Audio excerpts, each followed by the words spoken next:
Oh, yeah, pledge allegiance first. Pledge allegiance, thank you. I pledge allegiance to the flag of the United States of America and to the republic for which it stands, one nation, under God, indivisible, with liberty and justice for all. Thank you.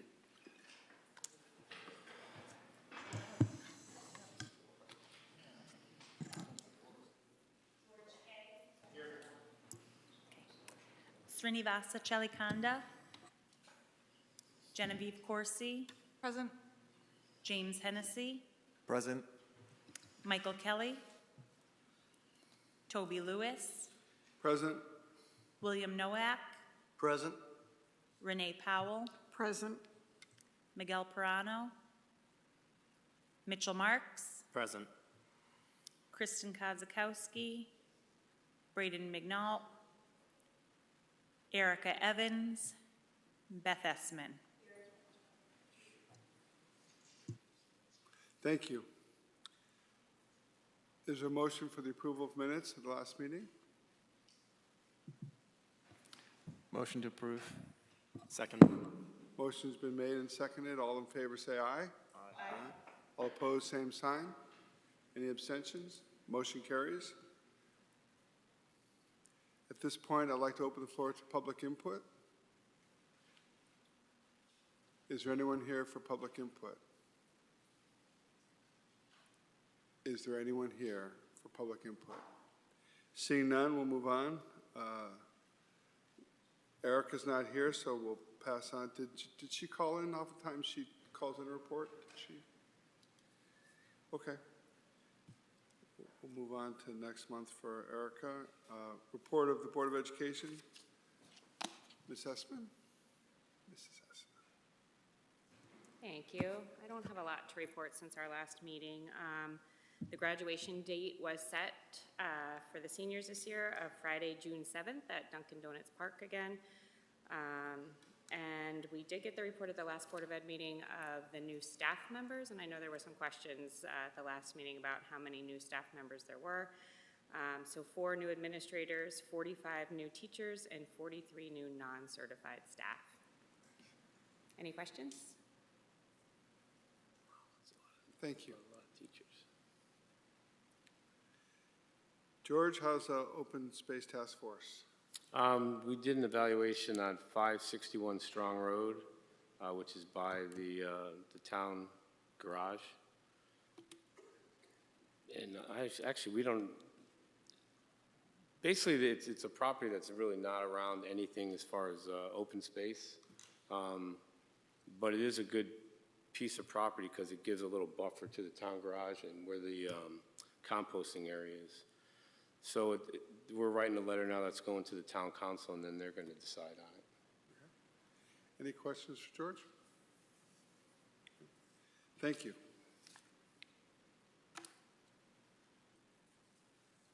Report to Parks and Recreation Director.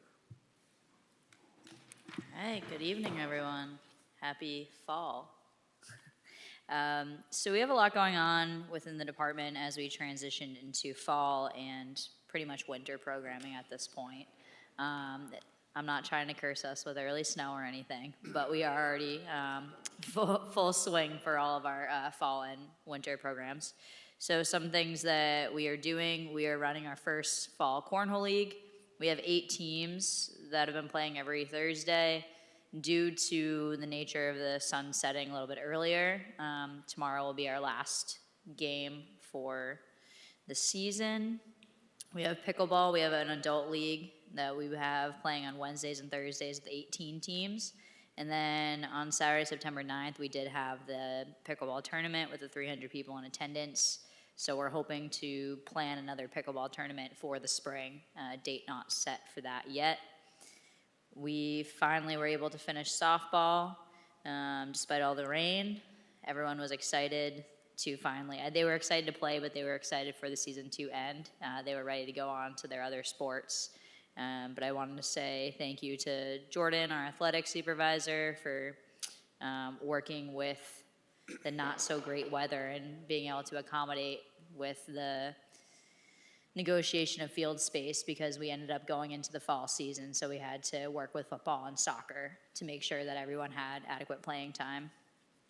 This fall, we did do our first concert in the park on Thursday, September 14th, and we did at the farmer's market space. It was really neat. Thank you, Toby, for attending, and a few others that were able to go.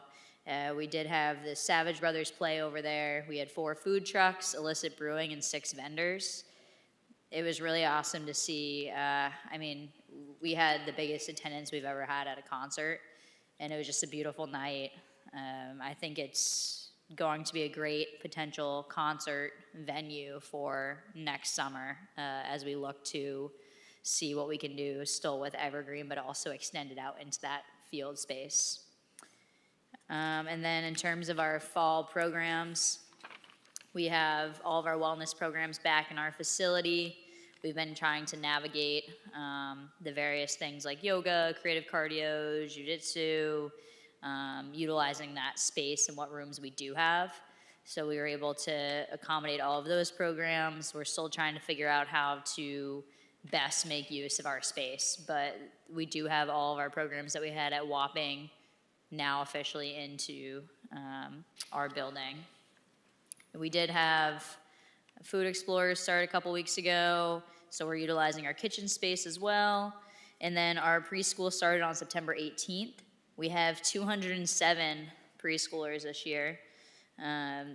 It's super cute. We got the 2 to 3-year-old age group and the 3 to 5-year-old age groups. It's really nice. They're getting to know their new friends, welcome back returning faces, new faces, and it's just really nice to see all the preschool super excited to be there. But it's been a good start to the year with that. We have the half-day Wednesdays and our 4th R and all that other stuff back up as well. We've expanded those programs, and we've been really working to have some fun with that. We've done things like Oobleck, playing a lot of name games, Crazy Sock Day, stuff like that to kind of kick off the school year in a fun manner. And we also have iCode, which we do have at the schools. That is a newer program for us with that coding lens and utilizing the computers. So we've been making that work, and it's been a really popular turnout. We're just trying to navigate how to best run those programs because there is heavy technology component to it, but we're hopefully looking to continue working with that program in the future. And then we do have things like volleyball starting up. So we have our men and women's volleyball league. We have 20 teams for both divisions.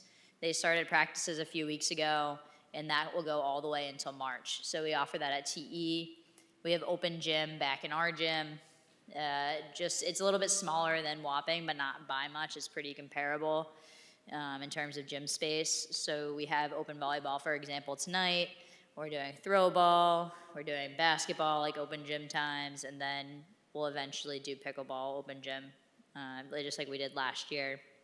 One Piece's throw ball has been utilizing our gym, and we actually worked with them on September 30th to host the largest throw ball tournament in the state. So we were able to rent out the TE space, and we had the 6 teams participate for the full day of competition, which was really awesome. We're looking to do some more stuff with them, and they've expressed interest in doing other throw ball tournaments with us.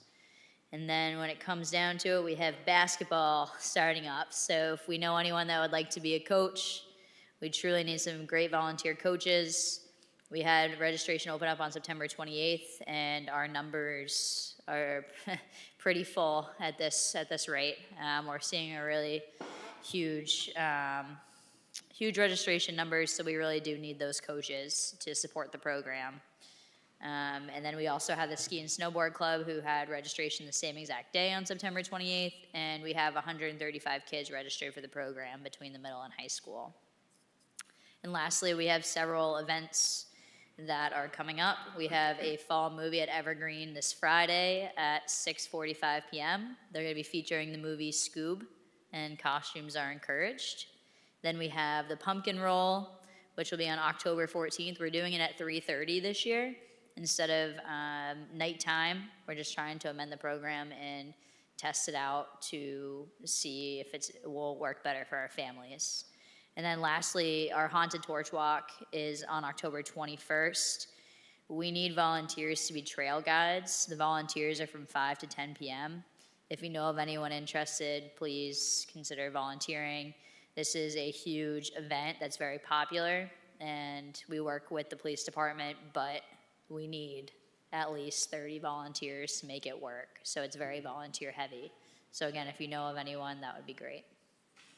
Thank you. Thank you. Any questions for Molly? Genevieve? Questions. Do we typically do a trunk or treat in town? We used to. We Right, have. I thought We we- have before. okay. So I think they did before I was there.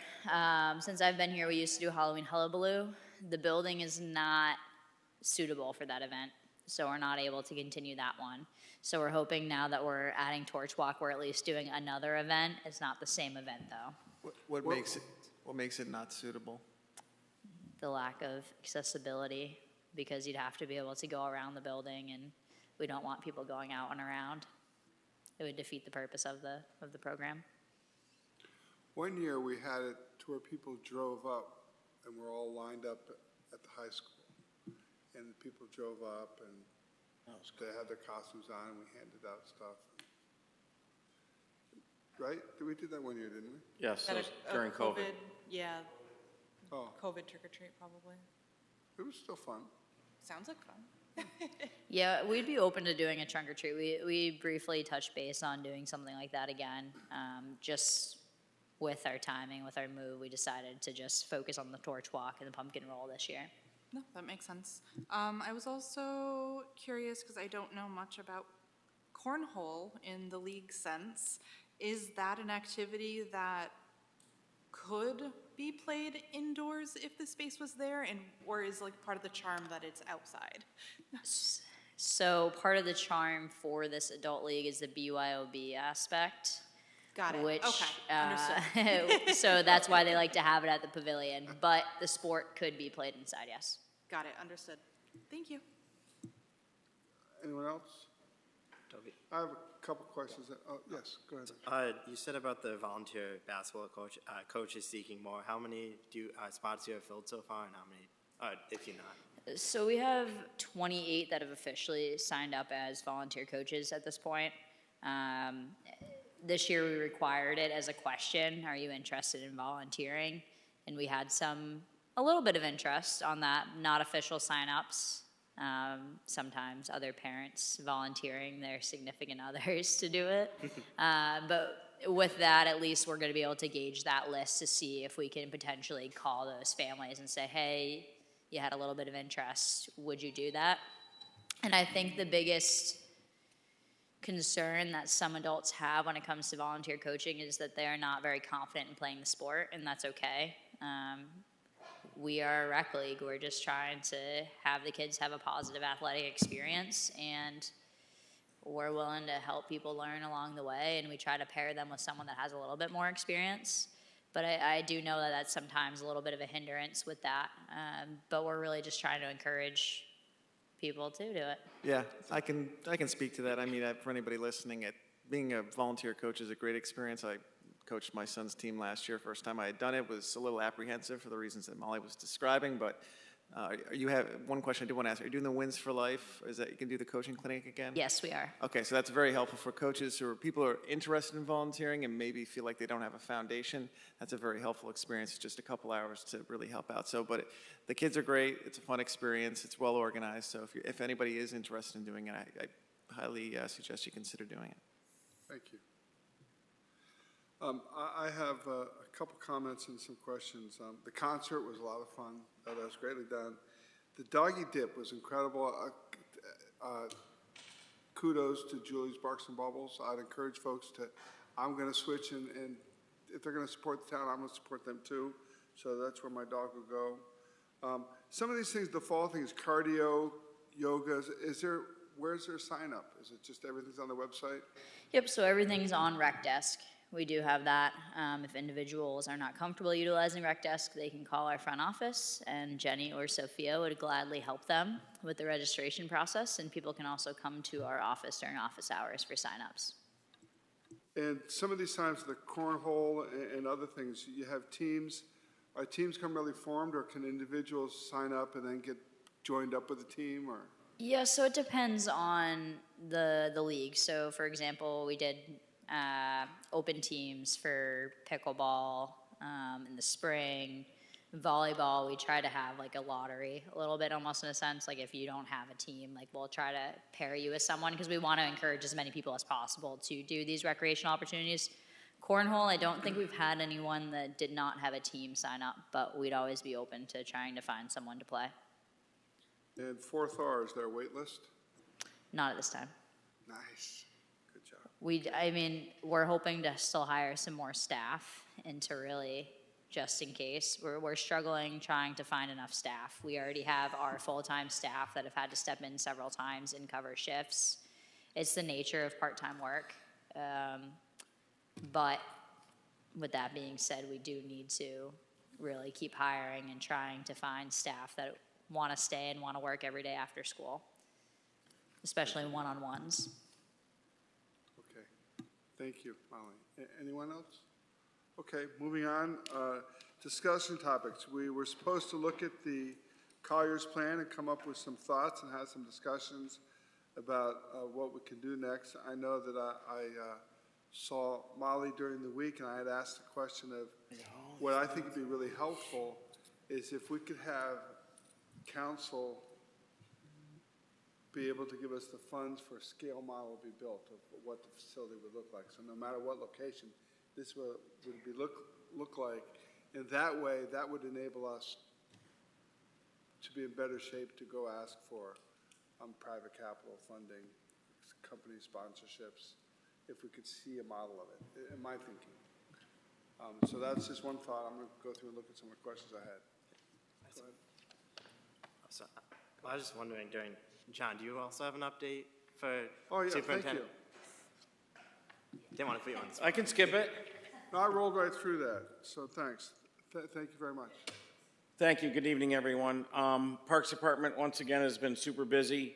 I've had a lot of questions recently about Nevers Road Park, the giant straw field that's out there right now. What that is we ended up with a 16 to 18-inch depression in the field, so we had to correct that, which took 750 yards of topsoil and sand combined. A big thank you to ESI and Environmental Services. They donated 200 yards of that material for us.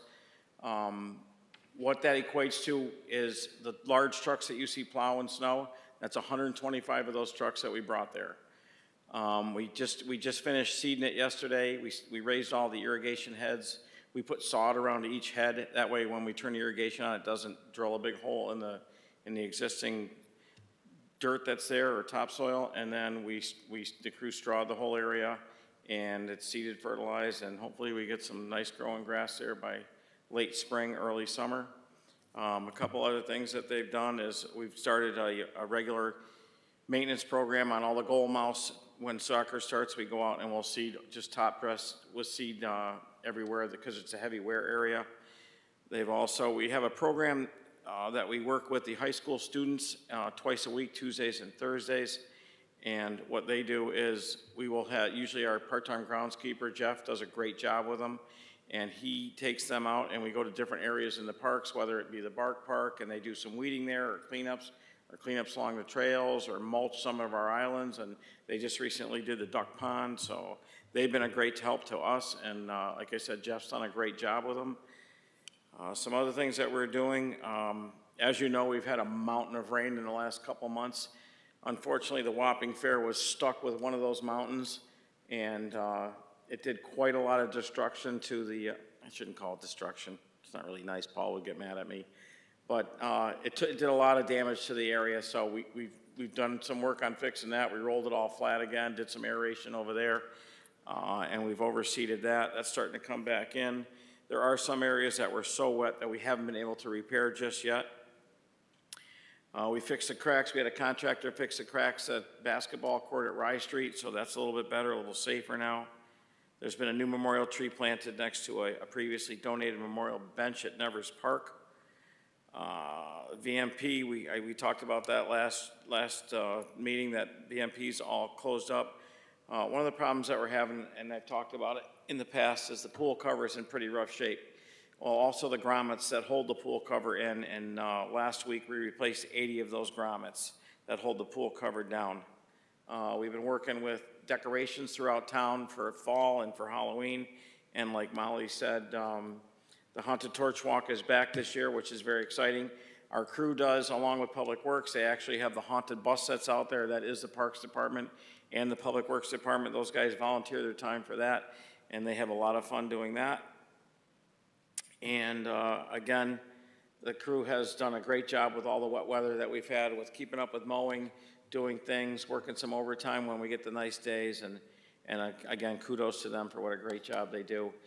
And on a different note, if you're ever in a not so good mood and you want to raise your spirits, you go down to recreation and you watch those little kids come out of that room, because my granddaughter is one of them, and it is the funniest thing to watch those kids bounce out of those rooms and skip down the hallways. And they run a great program, and all those teachers there, kudos to all of them too. They do a great job. And that's it.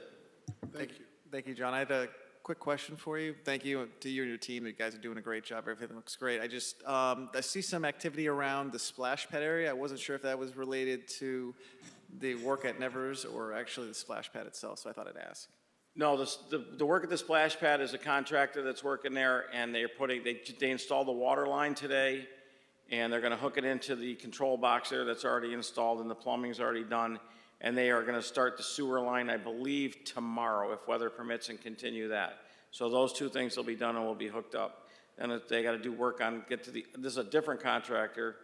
The contractor that was previously working on it will start redoing the base work that's there and bringing that up to grade. So we are making some progress now. Thank you. Any other questions for John? And then, excuse me, for the splash pad too, are there plans to winterize it coming up? We have to get the water to it first, which hopefully we get hooked up. We will put water to it. We will pressure test it, so we know that when the base is put in the concrete poured that we'd have no issues there, and then we will winterize it, yes. Anything else? Thank you. Okay. Colliers. Did anyone get a chance to review and come up with some questions?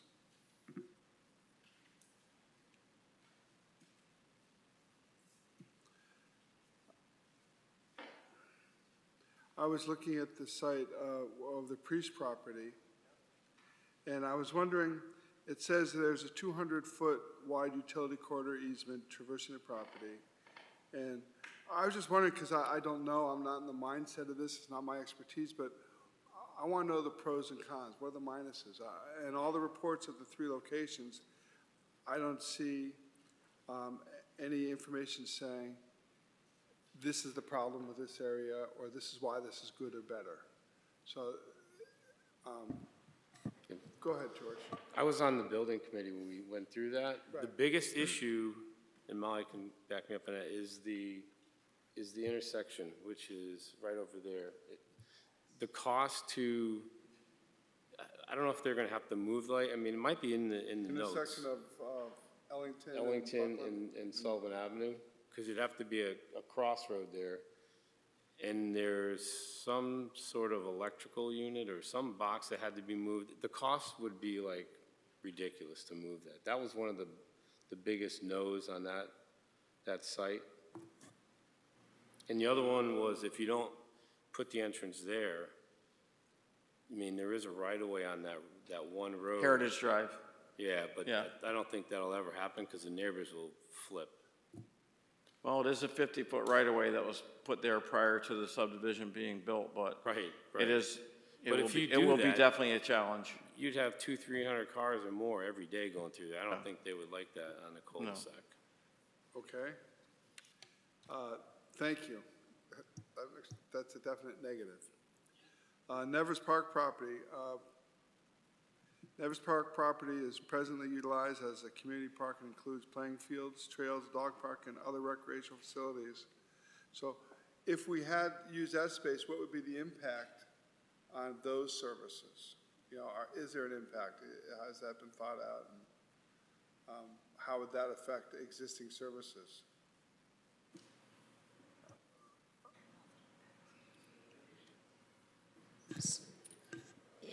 don't know if it would impact existing services per se. I think it's the cons really of that space. It is our largest park in town, and everyone's there for sports, playground, walking, dog park, etc. So it's great for that central aspect.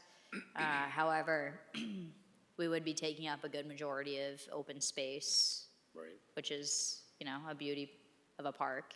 And also the fact of there's some wetlands over in that area that's proposed, and then also there's a lot of abutting neighborhoods, so I think that might cause some issues because there was that failed referendum for a stadium with lights right in that same exact spot. I think the biggest thing on that one was just, you've got a park that's packed already, and then you're Right. just gonna make it worse, plus you're losing space. To build a facility that big, you're gonna lose a lot of open space. It's all parking. Yeah, you'd lose your farmer's market 100%. Right, in that so we space. have 3 sites. We have Correct. Priest property, Nevers Park, and Susquehanna's property, which is kind of part of Nevers, right? Yes, so the 3 proposed was Priest property, Nevers / Susquehannas, and then Orchard Hill. The proposal of either like demolishing it and rebuilding Right, I forgot on that site.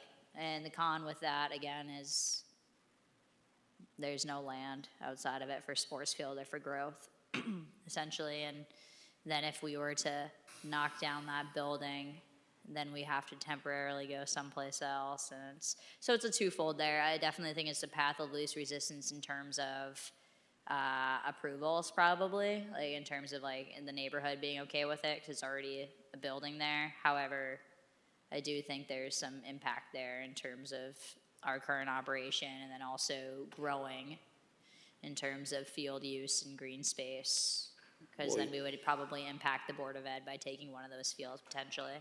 Right, because the size of the building, you'd almost double it.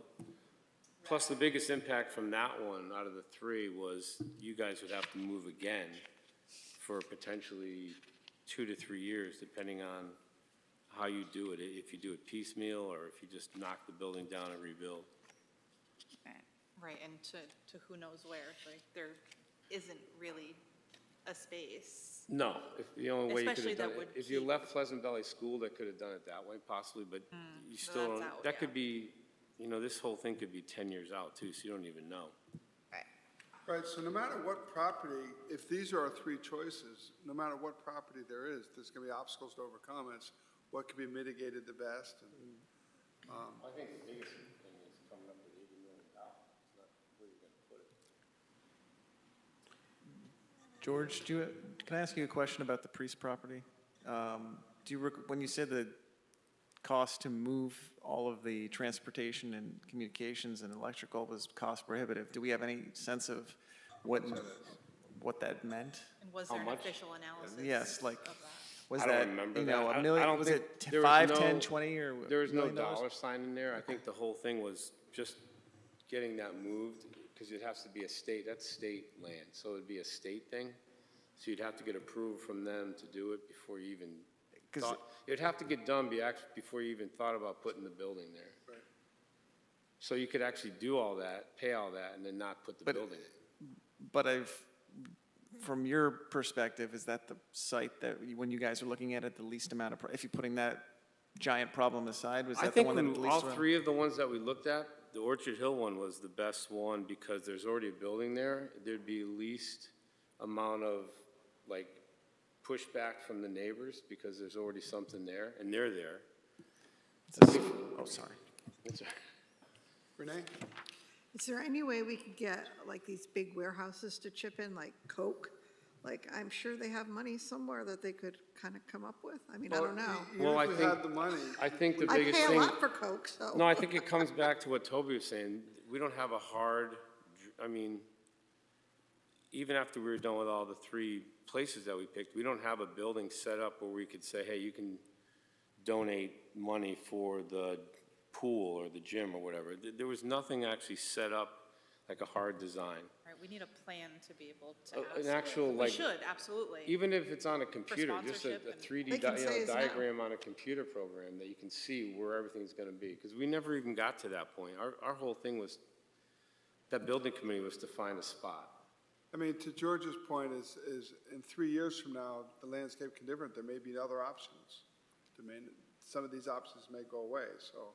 But in the meantime, I would think the first step would be is to get the plan, get some buy-in, and the location is, we can Well, I work. think the location is also going to be heavily, the plan for the building will be heavily dependent on the location, because, for example, Old Orchard Hill, new Parks and Rec, is gonna be able to accommodate a much different building and size of a building than if we actually decide, if we were able to go forward with the Priest property, there's more potential for even, I mean, planned out, building, you know, we could start with one building and then add a field in 5 years, add something else in a couple years, but where I Orchard think Hill is, I think. one other thing, and Molly might know this, I thought there was also some wetlands issues with the Priest property to cross.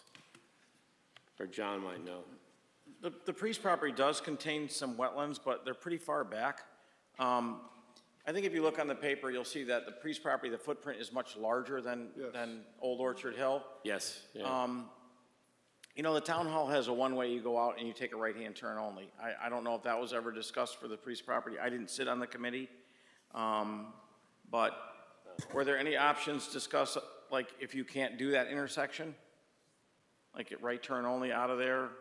No, I mean, the biggest thing was to use that other road as the entrance, or have it like come in this way and go out. That, like you said, be a in and out type of thing, but that, we didn't really discuss anything hard. Facts is like, that has to be the entrance or not. So we also, Walking Wellways has been working on the Crosstown Trail, which goes through the Priest property, more underneath the power lines, though. It's the corridor that they're working with. So there was significant wetland, but we've been going through studies already to look at the impact of it. And it's not impossible to build on the site. I think it's only, like John was alluding to, like that back portion. So if we were meticulous about where we were planning the facility, it could potentially work really well on that plot of land. George, I have a question. This goes back, you were on open space. I know it was purchased with open space money. The original location for the fire department, there was a plot of land, and a plan was to build a firehouse on that at one time? The one on Sullivan Avenue? Yeah. I don't want to Is that call it the the Sedge Sedge- property, Sedge but that's, property? yeah. I thought that was only like, when Jeff was talking on Monday, he said there was only like 3 acres of buildable. Is that what it is? All Yeah. right, yeah, okay. There's only 3 acres to actually, that you're able to build on, the rest of it's wetlands. Yeah, all So right. that I would know be it had a too- ton of wetlands with it. Too small of an A area. footprint, all right. Yep. Thank you. The result of the, having to use the light on Sullivan, was that the result of a traffic study, or was that just an opinion of somebody, or? That was from the engineers that did the design. Nothing really came up where like you have to have it there, but they said there's so much electrical stuff there to move that it would be expensive just to get it moved. Well, to me, that's a solution for architects and designers to solve. Right, well, which is what those guys were doing. That's Right. what they basically said. Yeah. But then again, you'd have to move it all, and then you still may not put it there. So you're gonna spend money to move it, and then it may not come up.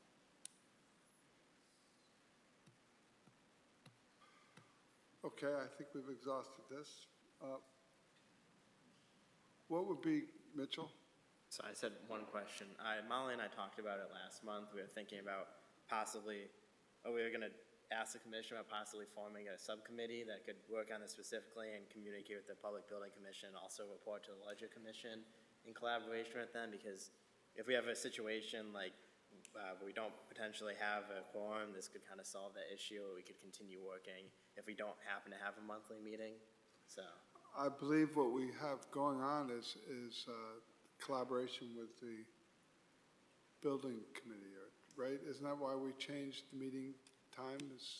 So once the building commission invites us to attend, then it's not going to be required for everyone from the commission to attend. It'd be a requirement for myself and a few of you as representatives to attend, to be the voice of the commission. So you could continue to work as a full commission to do it, or as Mitchell noted, you could do a subcommittee as well that could continue to work on it, just in case there wasn't a quorum, or if you wanted to have additional special meetings, because we do have that timeline of June to have a decision. Again, that's not just us solo, that is the Public Building Commission's deadline that the town council had set. And what night do they meet, the building commission? Next week, Yes, second Wednesday. yes, we are not currently on that agenda or invited to that. I know they're wrapping up Pleasant Valley. So, Is Matt Montana still running that? as far as I'm aware, yes. Because Yep. he was the head of the building commission that we did, Yes. so that. Yeah, there's several people that intersect between the former committee Yeah, and so the he would public know a building. lot, because he was running our commission when we looked for the sites, so he knows a lot of that stuff right there. So once they get going and we can show up, we can go over all these things with him. I mean, he knows more about that than we do. You should have more clarity around the situation in the next few weeks. Yeah, I think they wanted us to come with some informed decisions on kind of what direction we wanted to go with as a commission to the Public Building Commission, but then you would have to kind of come to a consensus as a group on what 3 locations you think would be most beneficial. And again, we can talk as I could invite my staff to a meeting as well, and we can really talk on what programmatically we need, but also in terms of strategic planning, like what we could see we would need in the future as a department. And we could kind of that could help kind of guide and show you what space might work best for us. Do they have a budget? I'm not sure that that piece was set officially through the Public Building Commission, but they would have to go to the council and request funds for a study or, design anything to move forward. I'd be real interested in having them propose a model of a building and request funds for that model. That would be a good goal. What do you guys think? Is that, I'm trying to think, what were they charged with? Were they charged with a location or the entire building? Or both? It might be both. Which one, the original one? No, so the Public Building Commission, were they charged with? They're charged with determining a location, and then we would present to the council and then potentially go forth for a referendum for a new facility.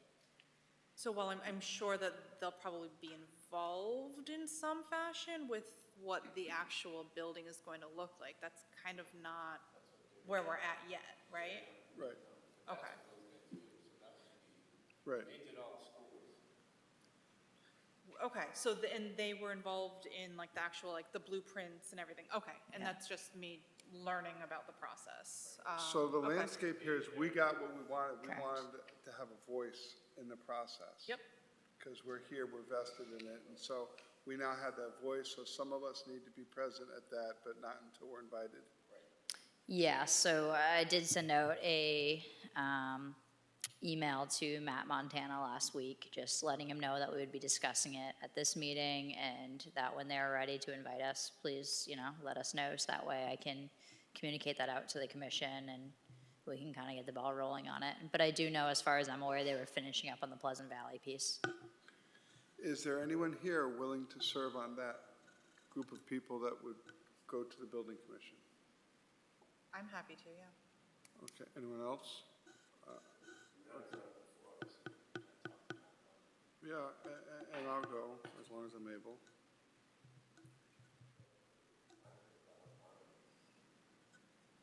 And so I guess we would know by next week if they were going to invite us for next month's meeting essentially. So just so we have at least one meeting before we get there to come up with what we're, Yeah, I can also follow up with Matt Montana and Ann Walsh, who's the secretary for the Public Building Commission, and just so, again, it's on their radar to at least let us know. okay. And then as far as the building itself, when I'm looking at the plans for each of the sites, the building is the same size. Correct. And that is the expectation, that the building, regardless of where it is going to be The building. that building. Yeah, That so we size. said 70 to 80,000 square feet for the facility, and that's really including like the aquatics, the gymnasium, the wellness area, the program rooms, preschool. The difference in the conceptual designs that they put in the last few pages of their presentation really is, when I was talking with the committee in Colliers, that every property you can do a little bit more master planning essentially for what that would look like. And I think, like, for example, Orchard Hill, we weren't really able to say we could do too much, but we had said that we initially wanted a playground space, ideally more fields, because we always get complaints that we don't have enough fields. And we'd like to be able to be like, yeah, we actually have our own field right outside of our building. You can do open play there. You can have additional practices.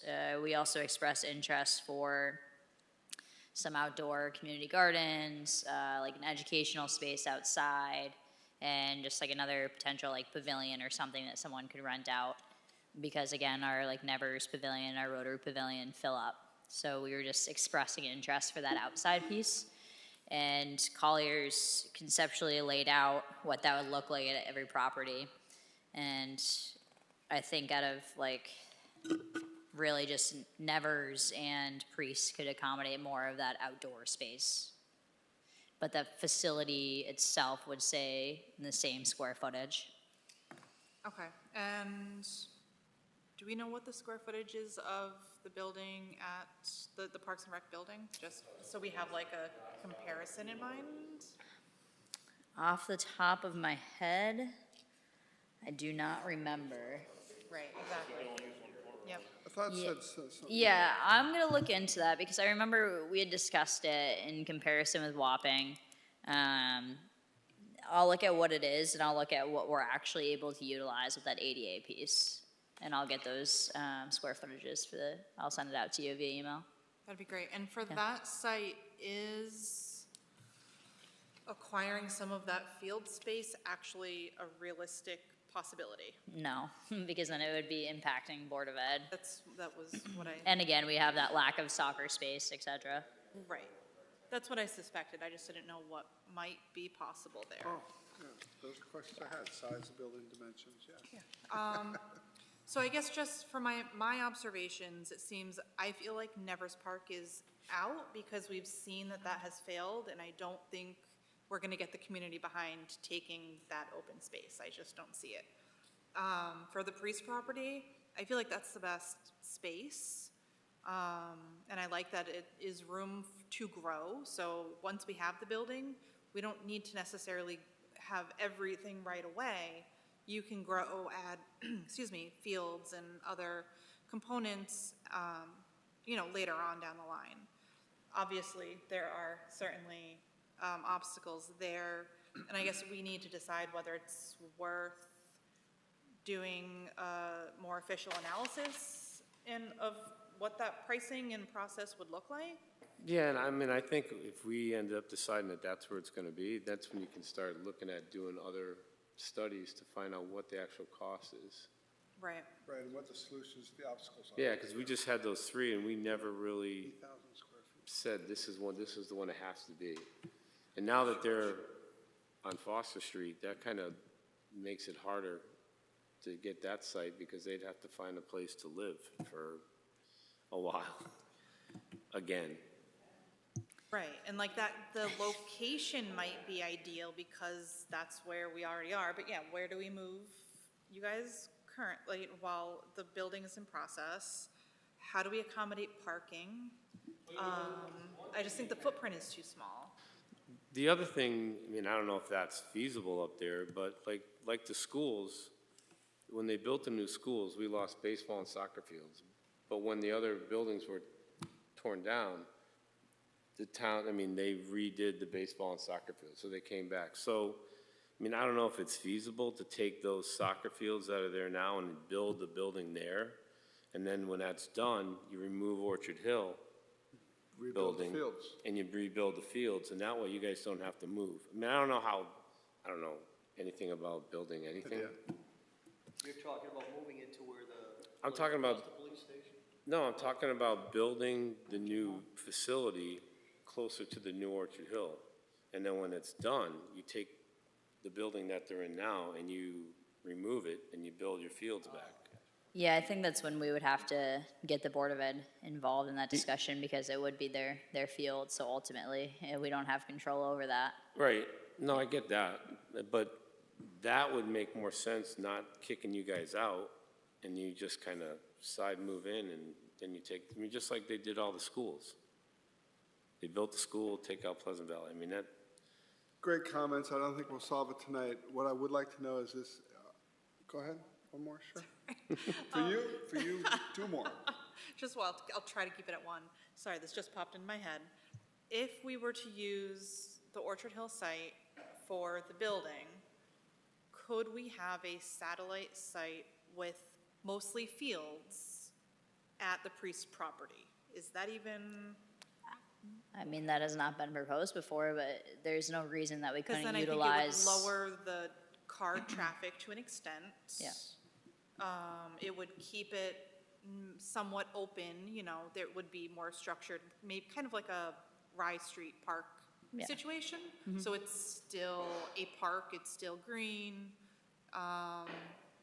but like the main building could go on, I don't know, I just wanted to throw that out there. This is the type of collaboration we can have with the building commission, which is good. Yeah. So what I wanted to ask moving forward, is this commission comfortable with George, myself, and Genevieve going to the building commission? Knowing that if the unforeseen thing happens in November, I may not be available long-term for that, because I can't go to meetings every night of the week. Why not? Like, I'm doing it now. It's just, It's so much fun, though. but it's not bad. I have actually. I have It's two good. meetings tonight. What's next? No, I had Girl Scouts earlier. Okay. Please inform them of who we're going to send and let us know. Is there any other business? that- Yeah, on the last 3 pages, I'm just gonna throw this out there because I know I talk too much, but Nevers Park, the first one, is jam-packed. It's, We agree. and I think the purview, the committee needs to look at, we need to find a spot, we need to find it fairly quick. Nevers Park, if you try and put this there, I think you're gonna get, like Genevieve was saying, you're gonna get a lot of people that are opposed to this. They don't want this park destroyed with buildings and more things like that. The Priest property is a good site, it's centrally located, but I think it's really important to know what is our access in and out before we say we want to put a building right there. And I think we need to know what it's going to cost. And I think maybe planning and zoning may be able to help with that, with as far as, all right, are we allowed to just take a right turn out? Will they make us, can they talk to the state? You know, I'm sure they've done it before with other things. What is allowed, what's not allowed? What may be, like, where's water coming from, electrical? We know they have water on that road, we know they have electrical. And I'm thinking maybe we could ask, whether it's our engineering department or the planning and zoning department, say, what do you think the feasibility of putting a building on this site is? I mean, with traffic, because they deal with traffic and parking lots all the time. That's what they do. As far as Orchard Hill School, like you were saying, it's a tight fit. You're gonna demo a building that's already there, so they're no longer gonna have a home. So they have to have an interim home when they demo that, and then they have to find some place to go. Honestly, I don't even know where that place would be. I mean, they could scatter them out all over town is what I would think would happen. So I think the old Orchard Hill site, I'm gonna call it New Recreation, not Old Orchard Hill. New Recreation will not have a home, and I think that'll be an awful difficult. Yeah, well, it doesn't look like they're renovating it That's anytime not a soon, no. preference. But I think it is a good thing to point out is that not only will Parks and Rec not have a home, there are going to be these preschool students who, over several years, are not going to have a place to go to preschool. And that is going to affect a lot of families in town. Yeah. I mean, new recreation, their home now almost needs to be their swing space. To say, all right, unless open space or the town or another property comes up available that says, wow, this is it, you know? I think you're tied to the two sites, and out of the two sites, me personally, I think you're probably better off at the Priest property, just because, as Genevieve alluded to, James alluded to, that we can grow from there. We can have a phase 1, a phase 2, a phase 3. But I think it's, like, if you say, all right, this is where we want to go, this is our building, let's get designs, and then all of a sudden someone comes out and says, you can't get traffic in and out of that place. So I think we need to find out what we can do with traffic first, and then say, all right, this is where we want to go, this is what we want to do. And when we propose this to the town, have a plan. Not Put it in just, a circle. this is what the building looks like, but we don't know where we want to put it yet. I agree with that. That's big, actually. Yeah, But as there's far as significant growth sorry. Thank you, George. But as far as the phases, though, I think the building needs to stay the building. Because if you try to build it in phases, you're gonna get one and never get the rest of it. No, I totally agree with the building needs to be the building. The phases can be the Fields. farmer's portion of it, the Right. athletic fields portion of it, the Volleyball basketball fields, tennis courts, you know, courts. tennis, Right. whatever you want to expand to. All the outdoor stuff can phase in. No, but the physical building's facility needs gotta to be- stay the same. Because if you start cutting stuff out, then No. you're just not, it's not gonna be a rec facility. Thank you, everyone, for your input. Is there any other business?